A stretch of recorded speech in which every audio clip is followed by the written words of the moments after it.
જય માતાજી મિત્રો, સ્વાગત છે આજના નવા વિડીયોમાં। આજે તારીખ છે 30/7/2025 ના રોજ દાંતીવાડા ડેમ ઉપર એક નજર કરીએ તો મિત્રો હાલમાં મિત્રો હવામાન વિભાગની મિત્રો આગાહી હતી પણ વરસાદ નથી અને મિત્રો વરસાદ વરસશે તો દાંતીવાડા ડેમમાં પાણીની આવકમાં વધારો જોવા મળશે। અને મિત્રો હાલમાં દાંતીવાડા ડેમ ઉપર એક નજર કરીએ તો હાલમાં દાંતીવાડા ડેમમાં પાણીની આવક 278 ક્યુસેક પાણીની આવક છે અને દાંતીવાડા ડેમની સપાટી 570.40 ફૂટે પહોંચી ગઈ છે।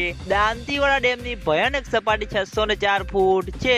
દાંતીવાડા ડેમ 26.30% ભરાઈ ગયો છે। મિત્રો ઉપરવાસમાં વરસાદ નથી તેના અંગે દાંતીવાડા ડેમમાં પાણીની આવકમાં ઘટાડો જોવા મળ્યો છે અને આગામી દિવસોમાં હવામાન વિભાગની આગાહી છે એટલે દાંતીવાડા ડેમના ઉપરલા ભાગમાં માઉન્ટ આબુ, આબુ રોડ, અંબાજી, દાંતા ત્યાં આગળ વરસાદ પડશે તો દાંતીવાડા ડેમમાં પાણીની આવકમાં વધારો જોવા મળશે અને તેના અંગે દાંતીવાડા ડેમ પણ ઝડપથી ભરાતો જોવા મળશે। તો મિત્રો આ હતા આજના દાંતીવાડા ડેમના તાજા અને લાઈવ સમાચાર। તમે બધા અમારી ચેનલ ઉપર નવા હોય તો સૌથી પહેલા વિડીયોને લાઈક કરી દેજો, કોમેન્ટ કરી દેજો અને ચેનલને સબસ્ક્રાઇબ પણ કરી દેજો। તો મિત્રો જય માતાજી।